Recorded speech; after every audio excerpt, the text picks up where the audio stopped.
Baik, bismillahirrahmanirrahim. Assalamualaikum warahmatullahi wabarakatuh. Waalaikumsalam warahmatullahi wabarakatuh.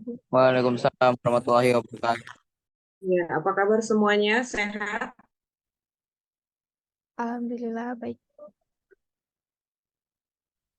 Baik, terima kasih Nayang Roma. Ya, baik, sebelum kita memulai agenda diskusi dari hasil observasi yang kalian semua lakukan di SMK maupun di SMK ya, terkait bagaimana implementasi dari kurikulum Merdeka Belajar, mari kita buka untuk agenda kita hari ini dengan membaca basmalah dan berdoa bersama. Baik, bismillahirrahmanirrahim. Berdoa dipersilakan.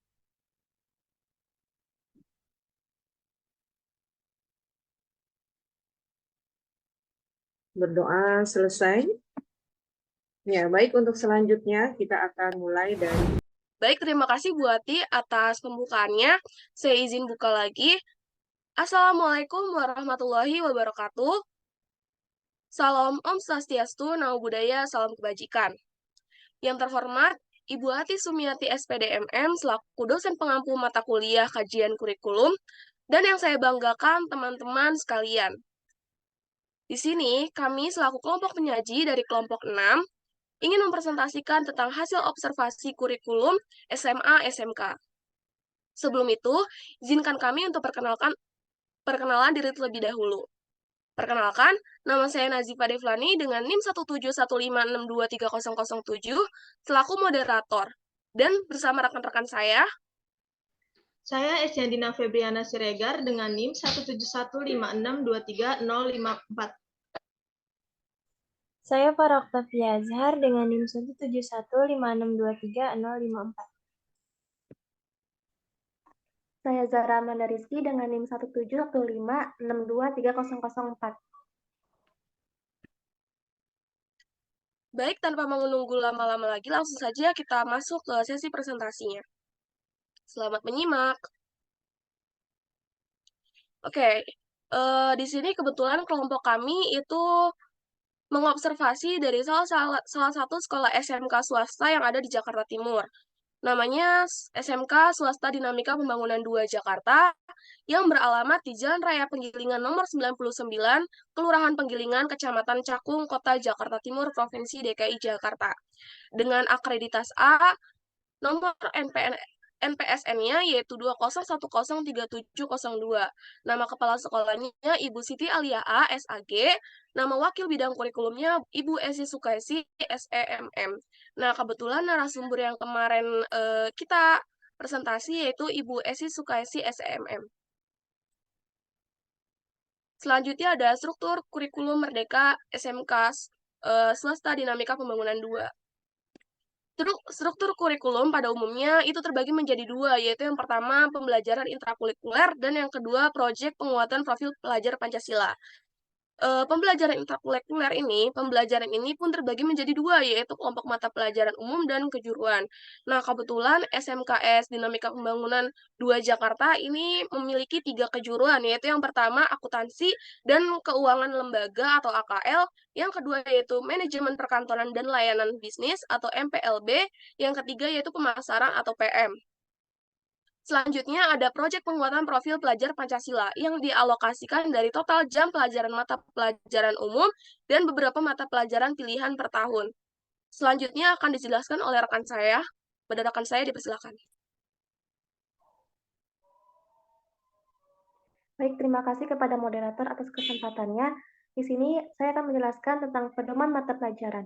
Pedoman penerapan kurikulum dalam rangka pemulihan pembelajaran terdapat dua kelompok mata pelajaran, yaitu ada kelompok pelajaran umum dan kelompok pelajaran kejuruan. Yang pertama, sekolah harus memahami regulasinya, yakni Keputusan Menteri Pendidikan, Kebudayaan, Riset, dan Teknologi Republik Indonesia nomor 56/M/2022 tentang pedoman penerapan kurikulum dalam rangka pemulihan pembelajaran. Yang kedua, sekolah sudah menentukan atau menyiapkan mata pelajaran pilihannya. Yang ketiga, sekolah juga sudah menentukan guru pengampu mata pelajaran pilihan tersebut. Yang keempat, guru meminta peserta didik untuk memilih salah satu dari beberapa mata pelajaran yang sudah disiapkan sekolah. Yang kelima, Guru membuat daftar peserta didik bermata pelajaran pilihan yang merupakan gabungan dari beberapa rombongan belajar. Yang keenam, sekolah menyusun jadwal pelaksanaan mata pelajaran pilihan tersebut secara bersamaan dari beberapa rombongan belajar yang ada di sekolah. Boleh di next?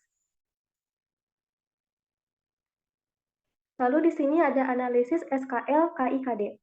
Kompetensi inti KI 3 atau pengetahuan peserta didik harus mampu memahami, menerapkan, dan menganalisis pengetahuan faktual, konseptual, dan prosedural, dan metakognitif berdasarkan rasa ingin tahunya tentang ilmu pengetahuan, teknologi, seni, budaya, dan humaniora dengan wawasan kemanusiaan, kebangsaan, kenegaraan, dan peradaban, serta menerapkan pengetahuan prosedural pada bidang kajian yang spesifik. Lalu ada kompetensi inti 4 keterampilan. Peserta didik harus mampu mengolah, menalar, dan menyaji dalam ranah konkret dan ranah abstrak terkait dengan pengembangan dari yang dipelajarinya di sekolah secara mandiri dan mampu menggunakan metode sesuai kaidah keilmuan. Lalu ada analisis dan rekomendasi kompetensi inti. KI 3 atau pengetahuan dan KI 4 keterampilan adalah untuk program pendidikan 3 tahun. KI 3 dan KI 4 tersebut sesuai dengan rujukan KD-KD mata pelajaran pada kompetensi pengetahuan dan keterampilan kelas 12. Selanjutnya akan dijelaskan oleh rekan saya.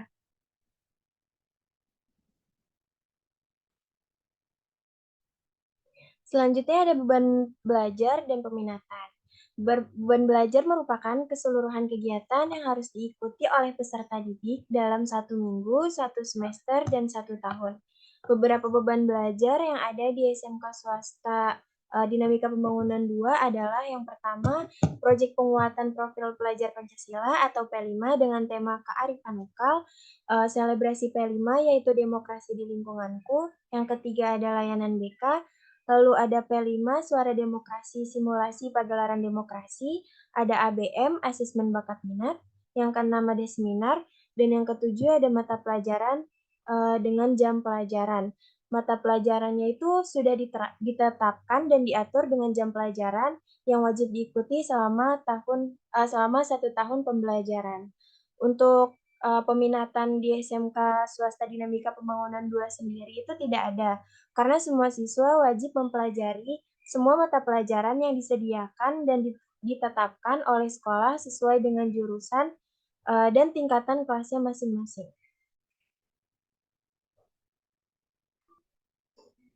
Nah, di sini ada jam pelajaran. Di DP sendiri itu untuk kelas 11 dan kelas 12-nya masih dibagi menjadi 2 sesi. Yang pertama ada sesi pagi dan yang kedua sesi siang. Sedangkan untuk kelas 10, semua siswa diterapkan untuk masuk pagi. Dimulai dari pukul 6:30 hingga sore pukul 3. Nah, di sini ada jadwal untuk sesi paginya. Bagi kelas 11, bagi kelas 11 dan 12, di mana pelajaran dimulai pukul 6:30 dan berakhir pukul 11:50. Boleh di next? Selanjutnya ada jam pelajaran untuk sesi siang, di mana pelajaran dimulai pukul 12:30 dan berakhir pukul 17:30. Untuk jumlah hari sekolahnya bagi kelas 10 hanya Senin sampai Jumat dan kelas 11, 12 dari hari Senin sampai hari Sabtu. Boleh di next slide? Berikutnya ada implementasi kurikulum di SMK swasta Dinamika Pembangunan 2 Jakarta. Di DP sendiri itu masih menggunakan 2 kurikulum. Yang pertama ada kurikulum 2013, di mana hanya diterapkan pada kelas 12, karena melanjutkan kurikulum yang sebelumnya digunakan ketika mereka masih duduk di kelas 10. Untuk pembelajaran di kelas itu, pembelajaran siswa diberi kebebasan berpikir memahami masalah, membangun strategi penyelesaian masalah, mengajukan ide-ide secara bebas dan terbuka. Lalu ada kurikulum merdeka yang diterapkan pada fase E dan fase F, atau dapat disebut juga dengan kelas 10 dan kelas 11. Pembelajarannya menggunakan pembelajaran intrakurikuler dengan konten yang beragam, agar siswa dapat lebih optimal dan memiliki cukup waktu untuk mendalami konsep dan menguatkan kompetensi. Selanjutnya akan dijelaskan oleh rekan saya. Baik, selanjutnya saya akan menjelaskan analisis SWOT kurikulum merdeka. Yang pertama itu, kurikulum merdeka adalah kurikulum yang berpusat pada peserta didik. Artinya, guru bertindak sebagai fasilitator yang mendampingi dan mengarahkan proses pembelajaran dengan memberikan kebebasan kepada peserta didik dalam belajar. Hal ini dapat menjadi sebuah kekuatan tercipta pada peserta didik yang lebih mandiri, mampu berkolaborasi, mampu beradaptasi, kreatif, dan bernalar kritis. Kemudian, siswa dapat lebih menekankan pada minat dan bakatnya. Siswa dapat lebih mandiri dalam mencari materi dan dapat mempelajarinya. Kemudian, kurikulum merdeka merupakan student center, yakni fokus pembelajaran berpusat pada peserta didik. Maka kelemahannya, peserta didik harus memiliki pendamping atau fasilitator yang berkualitas dan mampu mengarahkan pembelajaran. Misalnya pada saat pembelajaran menggunakan media teknologi, maka guru yang bertindak sebagai fasilitator harus lebih paham menggunakan media teknologi sehingga dapat mengontrol peserta didik dalam menggunakan media teknologi tersebut. Ada juga siswa yang tidak dapat memahami satu mata pelajaran dengan baik sebab siswa mencari penjelasan sendiri tanpa adanya bimbingan guru. Boleh di next?